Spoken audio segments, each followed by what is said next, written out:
Chapter 8, August 1863. Abraham was on his way home. Charity plodded slowly down the road. From the fields on either side of them came the stench of dead and rotting bodies of horses still unburied.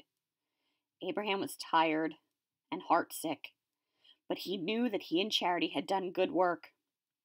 He stayed on as an ambulance driver after the battle. His latest job had been to take patients from hospitals to the railroad station. A week earlier, on a hot, scorching day, he'd driven a wagon full of soldiers down to the station. There, they could take a train to Baltimore, and from there to wherever their families waited.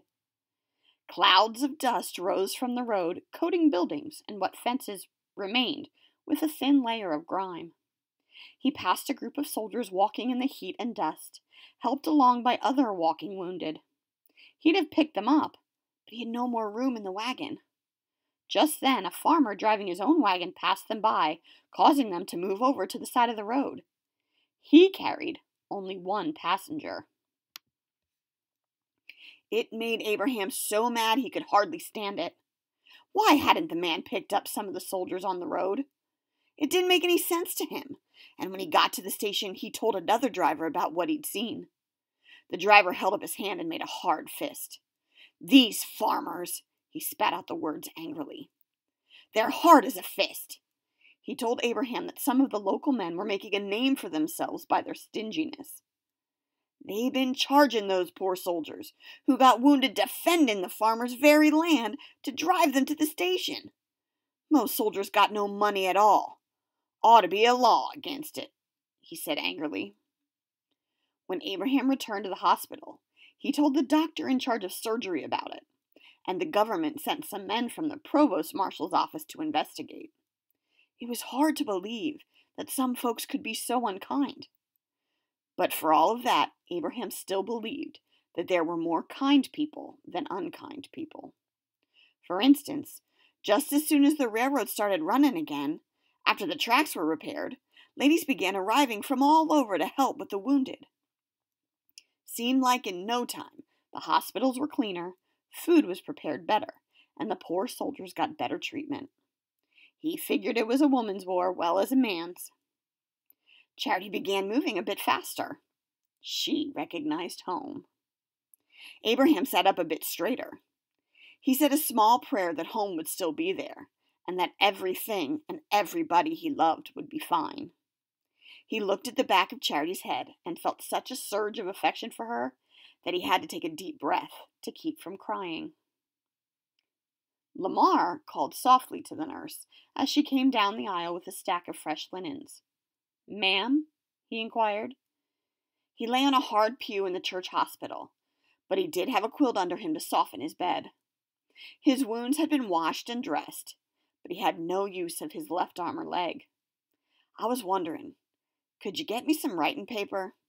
I need to let Pearl know I'm not dead." "Can you write it yourself?" she asked. He misunderstood her, saying, "Oh, yes, ma'am. I can write pretty good. Not too good at spelling, though." "I meant, can you use your hand?" "Yes'm," he replied.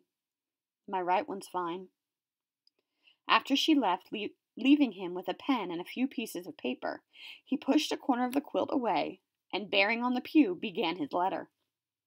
"Dear Pearl, I take pen in hand to write to you, to let you know I am not dead. I am writing on Yankee paper with a Yankee pen, and I am in a Yankee hospital. I got hit in the left arm and my leg. I expect I'll be here for a while. That battle was a terrible thing. My last day out, shells was so thick I felt like I could reach out and catch them in my hat. That last day was even worse. Leastwise, more died. Somebody said Robert E. Lee come to all the men when it was over and said it was all his fault. It wasn't, though. We failed him. The Yankees held the high ground. We couldn't fight up them hills. You recall I told you about the color man with the mule I met? Abraham Small by name.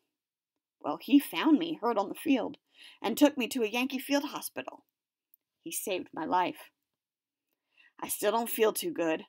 I miss home like a fire in my bones. There's not much I wouldn't give to come home.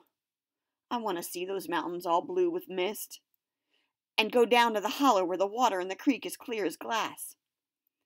Our home is plain, but I surely would love to see it again. The kitchen with its pungent floor, even the corn cribs with cracks unstopped. You've been a good sister to me, and I feel I did not say. Now I do. What I wish is you would send some okra seeds to A. Small, care of M. Lightly, who he works for, to plant in spring. When I get home, I believe I will plant cotton, as the boys say it will be scarce as hen's teeth when this war is over.